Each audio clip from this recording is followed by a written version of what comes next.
and we will knock that portion out, and then we'll get into talking about the year in terms. This is where I'm going to bring Scott up, and we may tag team it a little bit, but like I said, Scott is intimately familiar with the numbers, and to brag on him again, it goes without saying where we were financially and where we are now in the trajectory. And even beyond the numbers, because the numbers themselves, we could stop the meeting, that's great from a fiscal standpoint. However, what's behind the scenes are the processes that were in place. I mean, when we first got here, I think it's safe to say we were operating in kind of chaotic silos, and nobody knew what anybody else was doing. And Scott's come in and really brought the organization together, individual P&Ls. Lynn's been a big help, Whitney's been a big help, and I just feel very passionate about what they've been able to do in a short order. So if you want to run through the numbers here, Scott. Yeah, cool. Real quick, right? So 2 years ago, we had $309,000 in the bank. A chunk of that is actually protected, if you will, or reserved, right, from the Sobranic funds. And so since May of 13, we got from $300,000 in the bank to $561,000 in the bank. In 2013, David Sewell sat up here and said, we're on pace to lose $180,000 this year. That was the message, right? There's a whole lot more people in the room than when somebody's going to tell you that you're about to lose $200,000. We started to fix this in June of 2013. The overall actual in 13 was we lost $64,000. So last year, 1 year ago, we reported we lost $64,000, and the 2014 budget was to make $80,000. We actually had a surplus of $186,000 last year in a cash basis, and our 2015 overall budget is a $129,000 surplus. 2015 year-to-date revenues are $461,000 in revenue and $51,000 in net income or surplus. It compares to $371,000 and $88,000 respectively. So revenues are up, mainly due to the addition of select baseball. Profitability is down a little bit. Some of that's timing. Some of it we can't let the sports take the foot off the throttle in terms of their spending. Uniform spending's up like 65%. But the good news is we know that, everybody on the board knows that, and we can take a look at that. So all in all, the numbers look really good. Anybody have any questions on the numbers? High level numbers? Let's talk about 14 and 15. Let's see, I may have to go back one. Yeah, there we go. So 14 and 15, the land deal is completed by the city of Lakeway for a new sports complex, right? We participated in that bond. Lakeway's bought the property, approximately 7 acres, $3.76 million. The lightning strike lawsuit's been resolved, that's behind us. We had significant and adequate insurance for the coverage of the lightning strike, which was really positive. We've added ThorGuard lightning detection systems to the Field of Dreams and to the Drysdale baseball field. An AED's been added to the Field of Dreams, the Red Hut by Soccer. We've launched our Train 1,000 People in CPR by 12/31/15 initiative. We've actually trained 383 local people since we started the program. So the good news is we have about 400 down. The bad news is we got about 600 to go. And we have about half a year. So that's about 100 people a month if we're going to hit our goal. The audit's completed for 2013. Recognize that's the back half of,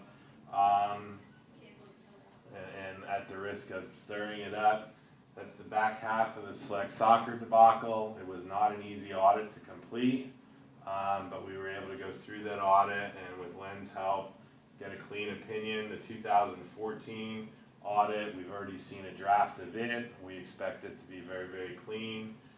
No issues there. Enhanced transparency and communications from the board. Meeting minutes posted online. All of our information is posted online. I send out the P&Ls for every sport and everything to everybody on the board, right? So Mike, you want to know what's happening in softball, you can look at that and you can look at the P&L, and everybody has everybody's information. There's nothing to hide here. It's a very open and action oriented board. We've added paid field coverage for Saturday morning. It's not part of Kirk's contract. We do. I added that to it. We do pay him to be there, and we're very grateful for that. After spending all last spring up at 6 o'clock in the morning myself and talking to the softball guys, the baseball guys, the soccer guys, and making the field call. That's the best $150 every Saturday during the season that we've spent. Continue to strengthen our relationship with LTYA and all the Lake Travis high school coaches.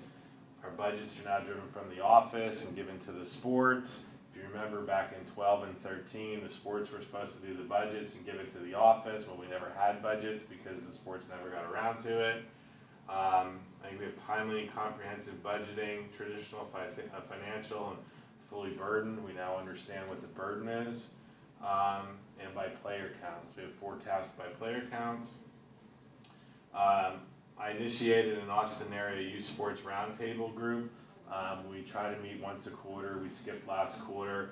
It's really interesting now that, believe it or not, a lot of the local youth sports organizations, when they have issues, they call us, right? So a week or two ago when the first storm came through at 5:30 or 6 o'clock at night, right, my phone was ringing the next day saying, how did you handle that, right? And these are organizations that are well established, that have been around a long time. And then the parent board enhanced our continued support of the LTYA financial aid program, right? The decision the LTYA parent board made is that now for equipment heavy sports like cheer, for instance, if somebody qualifies for financial aid, that will include a cheer uniform or football equipment in addition to just the registration fee. So I appreciate the parent board for doing that. I'll go through each of the sports real quick. Basketball. Basketball became our single largest single season sport this year. Up from 650 to 800 kids. Fantastic regular season and end of season tournaments. We actually established an all-star program this year where the all-star kids went and were coached by the high school coaches for a 6 or 8 week period of time in March and April. The high school coaches really like that. And as a result of that, I think our spring numbers are almost double this spring in basketball than they were last spring. We added a new pre-K program. There's one. It's great because the kids are able to get the information from the coach and then see their parents transfer that to them too. So research shows that kids need to hear things 3 times, and so they're hearing it at least twice from 2 different people. And so it's great to have that parent involvement also. Come in and shoot. You guys got to stay outside the white. Get it, shoot again. Shoot again. Yeah. It's the same faces every week. There seems to be a core group of parents that keep showing up and are involved with it. And it's just amazing that these kids are so young and picking up the basics. So we've had a lot of fun. Just from being able to dribble the ball and the idea of shooting, and now today being able to, what's offense, what's defense. Dribble. Dribble. My favorite part is that shooting because I could get a lot of points. I enjoy it, especially at this age. I think it's really important that they're going to look to the parent for a minute instead of the coach. So I think it's a lot of fun. This is a brand new program, and research shows that parents are getting their children involved in sports younger and younger. That's the trend. So rather than go out on our own and create something brand new, research shows that the National Alliance Youth Sports had a Start Smart program for exactly these reasons. So it's an easy program for us to acquire, comes with complete curriculum, and then it's really just up to us to implement the curriculum. Go! Fast as you can. Touch the line, touch the line.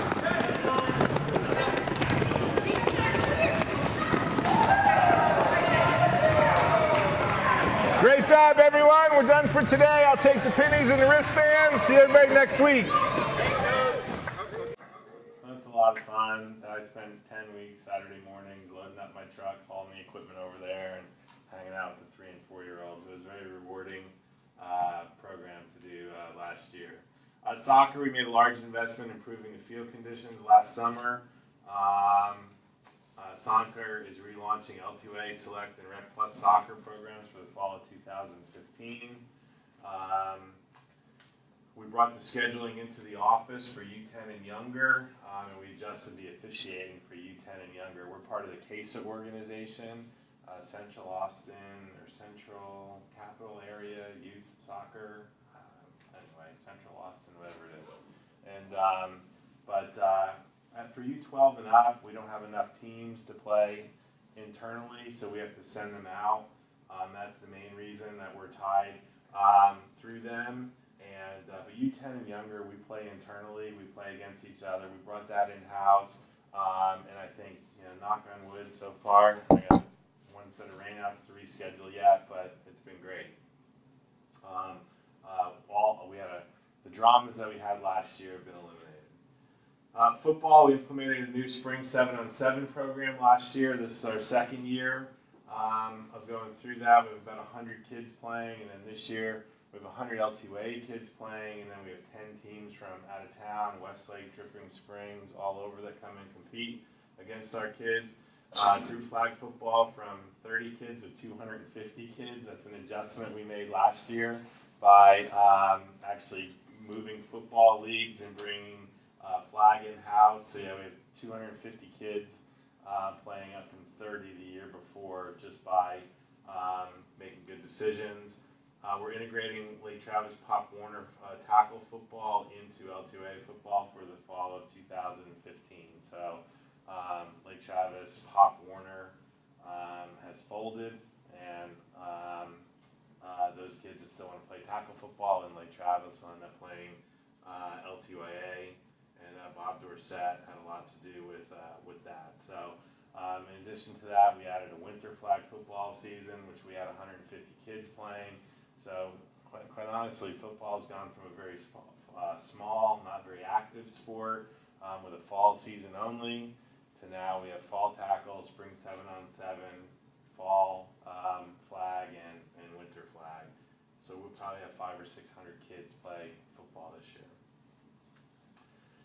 Baseball, we integrated ATX Hardball, which was a select baseball organization, into LTYA. They fielded 6 teams this past spring, 1 at each age group, 9U through 14U. The vast majority of teams have already finished first or second in a tournament. And this program's under the oversight of Coach Rogers, the high school baseball coach, in terms of what he's looking for, in terms of the direction and development of the players. And then we launched 2 high school select teams for the summer of 2015. Lacrosse, we opened a new dialogue with Lake Travis Lacrosse for younger players. Right now it's just a dialogue. We did some marketing and some field sharing with them. They were together with us, and then they separated, and now we're having discussions. They came to us and basically said, you have the database of kids, and you have the reach. We don't have the reach, but they understand the sport. We don't understand the sport. So we'll see where that goes, but at least now we have a dialogue, and we know who they are. They know who we are. Softball. Chip, you want to talk about softball? So Mustang All-Stars, 2nd in Georgetown warm-up tourney, 3rd in the sectionals, on to regional, and 7th in the nationals in Lubbock, right? So great job watching the girls this past summer play through the summer. Hosted a successful fall rec tournament. We took the initiative that a new softball coach here. We really didn't have a good relationship between softball and the Lake Travis High School coach. Brandy Belk, the assistant AD, introduced me to the new softball coach, and we brought that together with Chip, and these guys have run with that relationship, and high school did a clinic for them. It's awesome for the girls. So we got a lot of positive momentum there. We've got a couple of select teams going, and they've had a little bit of transition in terms of board members, but all things are rocking and rolling there.